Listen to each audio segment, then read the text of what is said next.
Welcome, Dr. James Beckett, Sports Card Insights. This was an interview of me by Brenn Jones, who's the co-host of the Cloud 259 podcast about track and field, mainly track, I think, a lot of endurance running and stuff like that. He's also a card collector, and so he wanted to talk about track cards and when are they going to get hot. We had a nice conversation. I hope you enjoyed, mainly motivated by his questions of me, but you can listen to his whole episode. But this is just a short bit for what I think would be worthwhile for some of my listeners. So appreciate y'all, and thanks sponsors: Topps, Panini, Upper Deck, Heritage Auctions, Huggins & Scott Auctions, Mike Stadium Sports Cards, Burbank Sports Cards, ComC.com, and Beckett Media, Beckett Grading, Beckett Authentication. So you want to know about track and field? Brenn Jones is the guy, and here he is. We're thankful, though, for Sports Illustrated for Kids, because many of the athletes you mentioned, their first appearance, I think, and in some cases very early in their careers, was through Sports Illustrated for Kids. And they are perfect, but the organized hobby accepts those. Now, what you're talking about is Topps, Panini, and Upper Deck, and other major licensed card companies. There have been some isolated instances of inclusion in some of these multi-sport sets, but just a set dedicated to track, it's very much facilitated if you have group licensing rights. So I don't know that track and field athletes are unionized or having a licensing association. Typically in some of these other situations is individuals. So Upper Deck could come up to an athlete and say, would you like to be in this set? It's got a lot of different celebrities. So that's happening. But nowadays with the new landscape and fanatics entering, it's possible. You talked about a void or a gap. I see it as an opportunity. Exactly. The names you're mentioning, the Olympics is every 4 years. And so you see the prominence. But during the year, there's, as you do in your podcast, there's a track season more than just every 4 years. It's like World Cup in soccer. It's every 4 years, but they're doing soccer cards every year. My guess is that track and field cards are on the horizon. Is that right? And what gives you that thought? The NIL, the ruling for NCAA that allowed for, and everybody read that as basketball and football, that these local celebrity and future superstar athletes in those sports now had the ability and the right, indeed, to exploit their own name, image, and likeness, even when they're in college in an amateur status. There's no reason why that couldn't be an outstanding track and field athlete as well. Already Topps has jumped into that. You're pretty much signing these amateur athletes individually, but if it doesn't affect their NCAA status and their amateur status, then cards can't be very far behind, Brenn. So I take that as a good. I hope that's the case, and note that there are parts of the track and field world and the marathon world that are somewhat organized. There is a U.S. ATF national championships every year on the track, and you could get track athletes or field athletes, any of whom qualify for that meet. There are qualifying standards. If it could be organized where athletes in that event can sign off to have their cards or some agreement can be made, a group licensing agreement. It seems to me like a pretty easy set to publish. Similarly, for marathons, there are 6 world marathon majors. And you've got a guy, Eliud Kipchoge, who's toward the end of his career, but he's basically the Wayne Gretzky, Michael Jordan, the best marathoner of all time. It seems to me like there's not only a national, but an international market for some of these athletes. With card collecting, I know U.S. baseball cards, Topps is focused on baseball, football. Generally, I think of this as an American market. Is there an international market or a potential international market for international track and field athletes? Basketball, football, hockey, they've all been increasingly international over the last few years. The explosion we've seen with COVID and hopefully post-COVID coming up. All these sports are pretty international. Now, baseball is America's pastime. Football has really tried to market internationally. Basketball already is international in the player base, and track and field is. So I don't think that's a disadvantage. I think that's an advantage. Cards are not hard to publish until you start talking about distribution. It's not hard to make a card. It's not hard to print a card. You do have to get the rights and getting them signed. There's some logistic things, but all these marathoners are coming together at one time. So there's a way to assemble the set or the autographs at that point in time, and it could be event related. So the key really is distribution. There would be interest at that particular marathon for people to commemorate with a set or get some packs, whatever it is. That would be good. But the ongoing sales and distribution, the long legs of the set, would have to be either the player collectors or the completists, some of the types of collectors that we've seen that want to go back and get last year's sets or their favorite player from 2 years before or their favorite runner or whatever it was. And then they'd be looking at what is their first card, their quote unquote rookie card. And Yeah. but it'd be a lot of fun. Again, it's a free world out there. And I don't see why track and field shouldn't join the party with gusto. Do you have any idea whether Thompson losing baseball has an opening here? Exactly. No, they absolutely know that. They've been a little bit more aggressive on soccer because that's still open. They moved into the NIL space of college basketball and future NBA players. And so I think the crisis they have is really an opportunity, and it's an opportunity to broaden their vision. And I think that vision ought to include track cards. I'm totally with you on that. I'm really glad to hear that. I'll note that in regards to the international market, there are some, if you're looking for real prize track cards, a few Jesse Owens cards that are out there. Exactly. And they were printed ironically, I suppose, in Germany. Some in Germany, for the 32 Olympics. But he's got other stuff around here too. He was a cultural icon and an incredible track star. But yes. Yeah. So in trying to collect whatever track cards I could, I did stumble upon what seemed to be the agreed upon Allison Felix rookie card, which is the perforated SI for Kids card. Just for my own edification, how are these graded when you send in a perforated card to a grading company such as yours? Are the graders looking carefully at the perforation? Can you get a Gem Mint 10 out of a perforated SI for Kids card? It may be technically possible, but the problem is if you machine cut them, what happens to the perf? And if the kid folds it and tears it, if it's a mistorn, it's going to get a bad grade. But what is perfection when it was distributed that way? So they have their standards. You could get a mint grade.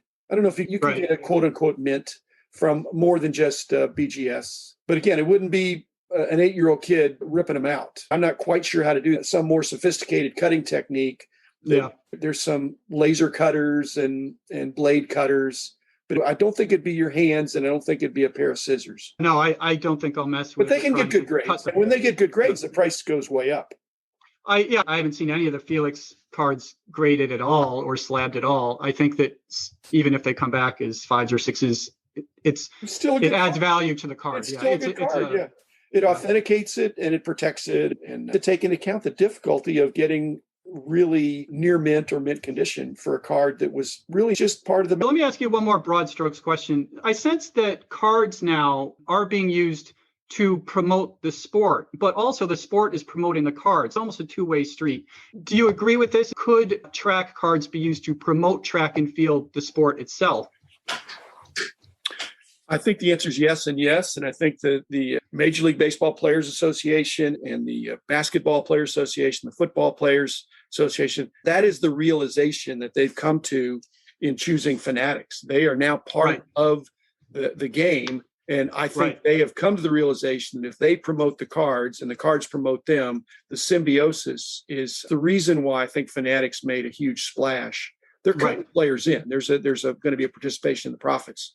And it would only be because of what you said, that if they're getting a piece of the profits, well, then why wouldn't they then chip in, promote the cards, promote the sports? It could be beautiful, Brenn, and it could be a roadmap for what track could do as well. Absolutely. And I'll just say to compound that, based on my on-the-ground running experience, running with clubs in New York City, and runners, first off, a lot of people take pictures of runners. A lot of great photographers take a lot of wonderful pictures of runners. You see a steeplechase, for example, you can get these wonderfully synchronized shots of the steeplechasers. But not only that, runners tend to, from what I've seen, like social media. And they post all of these photos all over their Instagram. And the professional runners that Greg and I have spoken with, we've been thrilled at how accessible they are and how it's a very inclusive sport. It's a sport that it's very diverse. The headlining American track stars are women. A lot going for it from a cultural standpoint that it would seem, in addition to running promoting health, might be something that's appealing to a company like Fanatics or whoever. It just hits a lot of the right cultural notes, I believe.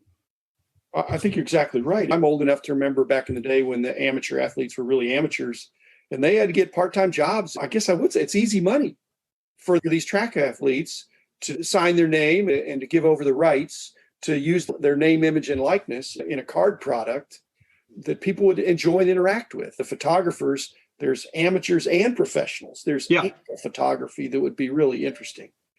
Yeah. And with the track and field athletes, one thing I've been struck by in covering these events is you get all kinds of different body types. It's very interesting. The sprinters have quite different musculature from the milers to the marathoners, and then you got the shot putters, and it's all very positive body image health reinforcement. There are a lot of things that are very positive about track and field that I would love to promote generally. And it seems like the athletes can get something out of it. That would be fantastic too, because in track and field and marathoning, how it works generally is the very top tier get paid. There's a wide mid tier that they're struggling to make money, and they're dependent on their sponsors. So some of the contracts are based on performance, and it's just a little touch and go. Where our podcast is coming from is simply we're trying to promote the sport. Ideally, the big stars just sign up and take one for the team. They don't hold out for the huge percentage that make it difficult for them to sign. That's when you have an association. You realize that you have up and comers, and you have the people that have already made it. You have the stars and the qualifiers or whatever. So I would hope they'd be contributing to the positive of the sport. Yeah. And again, some of these younger guys or the up and comers, if they hit it a few years later, the driver for that particular set that came out in 2021 could be this forgotten or also just included person that hadn't hit his or her stride. Yeah, so absolutely. When you're opening up your 2016 product and you're looking for the guys that have already made it, there's still some people in there that haven't made it, and mostly maybe never will, but there's maybe a couple more that might hit it. Yeah. So that'd be great. Track is an individual sport, but there's esprit de corps and camaraderie, the shared struggle of, I think most of the track athletes I've known, they speak the same language. I mean, they understand absolutely the commitment. And I'm sure there's some natural ability there. It's an individual sport. There's the team aspect in college, but also on the pro level. I think one could view it as teams, the sponsors as being the teams. They're the Saucony runners, or sometimes who the coach is of that training group, or different training groups that are quite well known. But they're identified in the main meets basically by their sponsor. And then, of course, in the international competition where they're from. You're mentioning, just to get into social commentary, which can stub anybody's toes, but yeah. When you hear about body positivity, what you've done is you put context into it. Is that if you looked at an athlete, that's why BMI is misleading. Because many of the field athletes might be regarded as obese.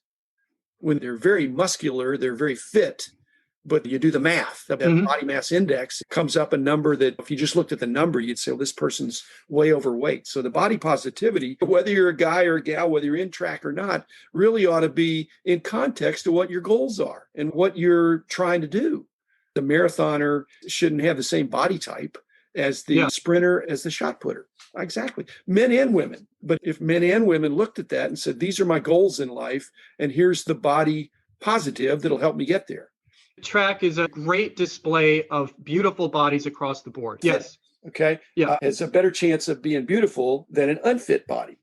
And so you just have muscles or lack thereof and pliability or lack thereof. But athletes are to be commended. And frankly, track athletes really have a lot of discipline in the sense that they're, in many cases, competing against the clock. They're competing against other people, but in another sense, they're really just trying to do their best. If they're in a race, everybody's got the same conditions. So they could get beat, but they could have a personal record and not win and be happy, I think. So it's just different. I'm very encouraged by your positive reaction to these suggestions, this pitch for track and field cards and marathon cards.